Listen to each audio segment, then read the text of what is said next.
naman natin yung allowable para sa bearing. Kasi pag ginamit natin ito sa bearing, baka lumampas naman ito. Kaya hanapin din natin ka. 120 ba yun?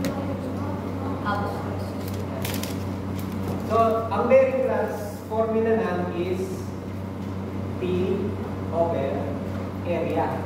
Kalimitan kung makakapag-review kayo, mapapansin nyo yung area palagi dyan is diameter times T.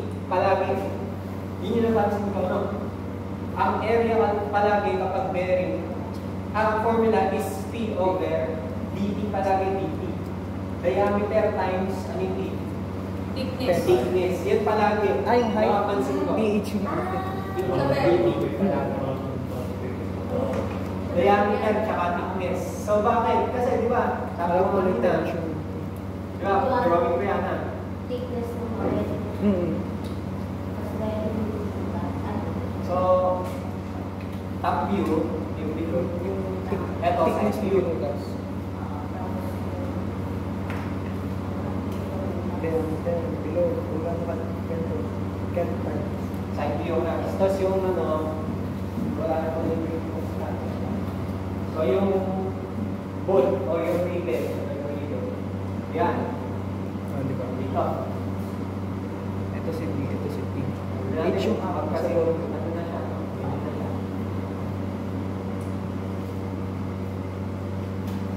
Yan. Pag hinila ko yung glass, eto, yung rivet na to, mag-i-slide siya dyan, mawawasak to, di ba? Inyo una, sa bearing, mawawasak to. Na-imagine, di ba?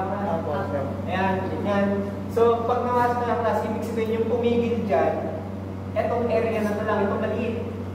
Tama ba? Pag di-drawing ko yung class, ito lang yan, ito. Kaso top view. Pag di-drawing ko yan sa side view, or kapag naka-perspective pala, maliit lang yan. So, pag-aparat, ganito lang yan. Ito. Maliit na rectangle lang. Yan. Ay, kasi ba? Ako. So, drawing ko rin yung isang buo.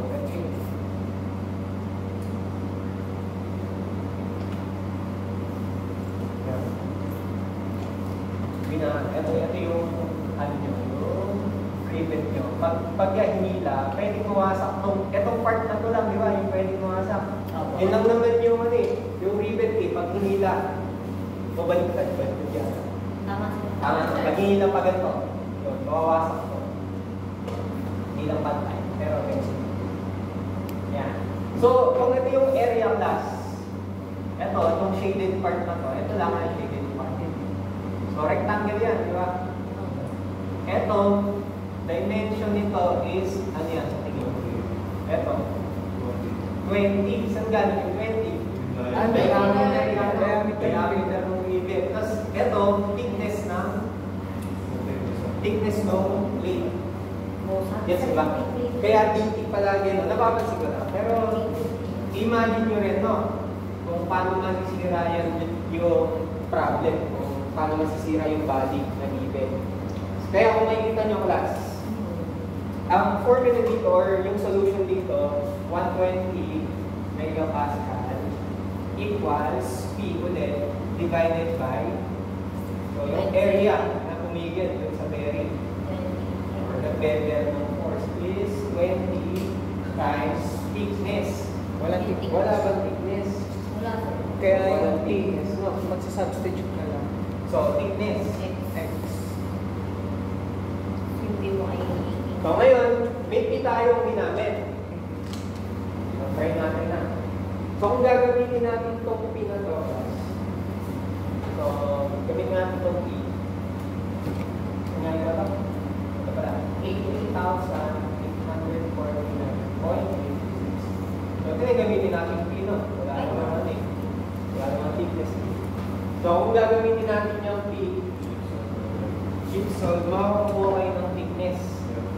So, tama pala kasi dinidesign natin dito sa problem is thickness. Kailangan ma-design ba natin? 7.85. So, 7.85 mm. Ibig sabihin class, pag 7.85 mm ginamit mo, gamit tong force na to, or ulit no, kunwari, nasolve mo 7.85 So ano yung peak na makukuha mo kapag ginamit mo itong 7.85? Tapos ang allowable stress mo lang is 120. Pag ito nilagay mo dito, sinubsol mo yung P, anong makukuha mo P? 120. Ito, diba? 18,000. Ibig sabihin, okay lang na gamitin to. Kasi, ang ginawa natin sa problem, dinesign natin kung anong thickness yung gagamitin natin dito. Kapag wala pang given talaga. Kasi i-design pa lang natin. Ano kaya yun? Ano ba yun? Minimum? Ano ba tinanong? So, ano daw yung minimum thickness na pwede kong i-design dun sa problem, dito sa plate, para makayanan niya yung mga stress na yan. So, ang minimum natin na pwede i-design is 7.85 mm.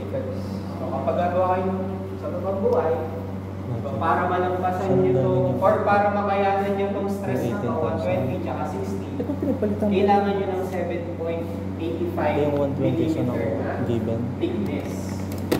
So, yun yung problem number 1. Letter A. Ngayon, Dito ka rin pala uupo, doon mo pa tinatanong dinala sa tumbler letter ko. B, Dito ka rin pala uupo, dinala mo pa yung tumbler ko. Wow. ano daw yung largest tensile stress pala? Stress. Ano? The largest average tensile stress in the plate. So, ang tinatanong yan kas tensile stress. In the plate, no? In the plate lang. So, ang plate dyan class, itong black. Ito yung bakal, no? Ito yung black, tsaka yung red. Yan. So, yung force, hinihila yan, no? Gagawa. Yan. So, ano ba yung nakakaramdam ng tensile stress dito, class? Pag hinila mo yung dalawa niya. Yung plate o yung rivet? Tensile. So, tinanong din naman din eh. Sabi, ano daw yung average tensile stress? Rivet. Diba sabi? Ano daw yung nakakaramdam yung rivet? Pero ang tinatanong dyan, ano daw yung nararamdaman tensile stress no plate? Plate mismo. Yung plate lang, yung nararamdaman ng tensile stress. So, ibig sabihin, class, ang tensile stress, saan siya papasok? Sa normal, sa shear, o sa bearing? Sa normal, no? Kasi compressive lang, tensile lang yun. So, kung sa normal, gagamitin natin yung formula. P over A lang din yun, di ba? Ang pagkakaiba lang naman dito, yung area na gagamitin yun. So, parang ganyan, tensile stress. O, tensile. P over A. Ang P na gagamitin mo, class, bilang mo, 18,000. 18,849.56. Ngayon, yung area naman, class. So, di ba, ang area na ginagamit kapag normal stress is, ano nga, perpendicular. Di ba? Perpendicular yung area. So, ibig sabihin, pag yan, hindi lang mo dito. So, ang may-stretch lang dyan is yung, alin? Ito lang, di ba? Ito yung area, ito. Yung gilid na to. Ayun, si ba? Parang ako, sir. Ayun. Ito rin yan. Gawin ko na lang yung kabilang dito. So, ayan. Ito yung force. Yung area na pumipilit yan or naihila is ito, di ba? Gets, di ba? Eh, ang problema, sabi yan, di ba, sabi nyo nga, yung rivet, parang ano siya, dito? Yung word yun. Isa pang Tagalog yung word. So parang ano siya? Nagpe-prevent. Hindi. Di ba dapat isang buo eh. Kaso may rivet dito. Nakakalso. Ibig sabihin, napipigilan niyo yung as a whole nito area to. Ibig sabihin, class, yung tensile stress, ang nakakaramdam lang, etong kulay, black. Ito lang, ito. Tensile stress. Ito lang. Ito hindi. Kasi, di ba, yung buwan na rin. Kumbaga, ang nararamdaman nitong stress, hindi tensile stress, ano? Compression. Bearing. Bearing stress. So, bearing. Ibig sabihin yung tensile stress, ito yung makakaramdam. Hindi lang po. Ito, yung gilid. Ngayon, kung area yung pag-uusapan, class, anong area ngayon na yung kulay black na yan? Area Minus yung total. minus Sige, sige. Minus yung bearing. Minus rivet. Isipin nyo, yung black. black, 110 minus 20. minus Black minus D. green, no? Black minus green. Ah, hindi pala black. Yung black na isang buo, tama. Apa, sir? Tapos minus natin yung maliit na green yung nasa gitna. Apa, black minus green. 110 minus 2. Black minus green violet. Ano man din? Ganyan. Ngayon, anong dimension ng black? Or anong area ng black? 110 white, sir. Hindi na. Ano ba kung gano'n ba ko lang? 706.5. Saan galing yan? Formula muna. Specific tayo, specific. Compare ka. 110 multiplied by Sino nga? 7.85. 110 times 7.85. 7.85. Saan galing yun? 110. 110 Yung given. base. Ito din Yung given. buong Hindi plate. pa minus 110 daw to, 10. Yung buong plate. Tapos thickness is 7.85. Ito yung ginamit nyo, 7.85. So yun yung black, minus natin yung green. Minus 20 multiplied by So 20 times 7.85. Ah, Saan galing ito? yun na, yung minus 20. Diameter. So ito, yung green. Hindi pwedeng pagsamahin, sir, yung 110 minus 20 kasi isang 7.8. Pero kung yun yung ano, mas maintindihan mo. Ito mas general kasi. Para and 26.68. 26.68. yung average tensile stress na nararamdaman ng plate is ilan? 26.68. 26.16. Ano ginawa mo din? Tama ba? Sir, bakit na ano, bakit yung taas lang nakakaroon ng Ano, sagot? Green.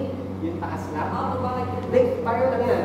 Kung yung taas gagamitin mo, kaya yung baba, Ba't 67 lang dito? pareho lang yun. Ah, okay, sir. Kumbaga kakuha lang tayo ng isang okay.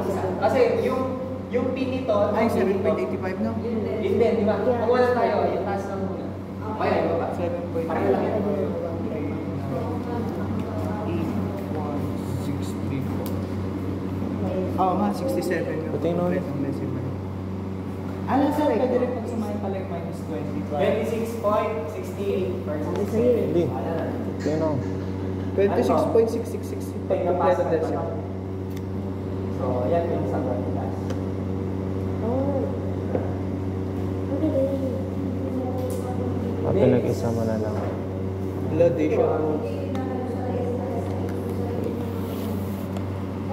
Okay mo. Patay ka. Makaganto. Wala na, hindi na naintindihan. Ito, Las. Next. So,